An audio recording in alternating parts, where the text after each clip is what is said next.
നമസ്തേ, ഞാൻ വിദ്യ A.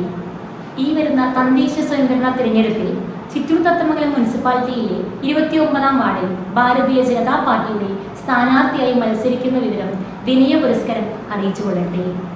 Post graduation കഴിഞ്ഞ ഒരു സാധാരണക്കാരിയായ എനിക്ക് നാടിൻ്റെ പ്രാദേശികാവസ്ഥ മനസ്സിലാക്കി അർഹതയുള്ള കാര്യങ്ങളിലേക്ക് ജനകീയ പദ്ധതികൾ എത്തിക്കാമെന്ന് കഴിയുമെന്ന ആത്മവിശ്വാസത്തിലാണ് ഞാൻ ജനഹിതം തേടുന്നത്.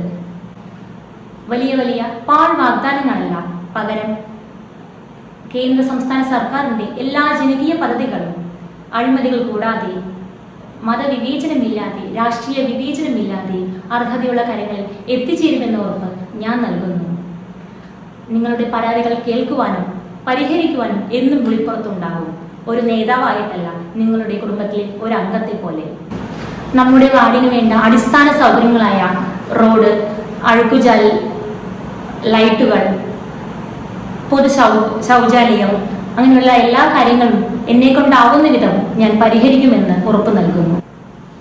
29-ാം വാർഡിലെ നിങ്ങൾ നേരിടുന്ന ഓരോ പ്രശ്നങ്ങൾ അറിയാനും പരിഹരിക്കാനുമായി നിങ്ങൾ ഓരോരുത്തരുടെയും വീടുകൾ ഞാൻ സന്ദർശിക്കുന്നതാണ്. അടിസ്ഥാന സൗകര്യങ്ങളായ അഴുക്കുചാൽ സൗകര്യം, പൊതു ശൗചാലയം, റോഡ് സൗകര്യങ്ങൾ, ലൈറ്റുകൾ എന്നിവയ്ക്ക് എന്നെക്കൊണ്ടാവുന്ന വിധം ഒരു പരിഹാരം കാണുമെന്ന് ഞാൻ നിങ്ങൾക്ക് ഉറപ്പു നൽകുന്നു. ഞാൻ വിദ്യയെ ചിറ്റൂർ തത്തമംഗലം മുനിസിപ്പാലിറ്റിയിലെ 29-ാം വാർഡിലെ BJP സ്ഥാനാർത്ഥിയായി എനിക്ക് ബാലറ്റ് പെട്ടിയിലെ 3ാമത്തെ ചിഹ്നമായ താമര അടയാളത്തിൽ വോട്ട് രേഖപ്പെടുത്തി വിജയിപ്പിക്കണമെന്ന് വിനീതമായി അഭ്യർത്ഥിക്കുന്നു. നന്ദി.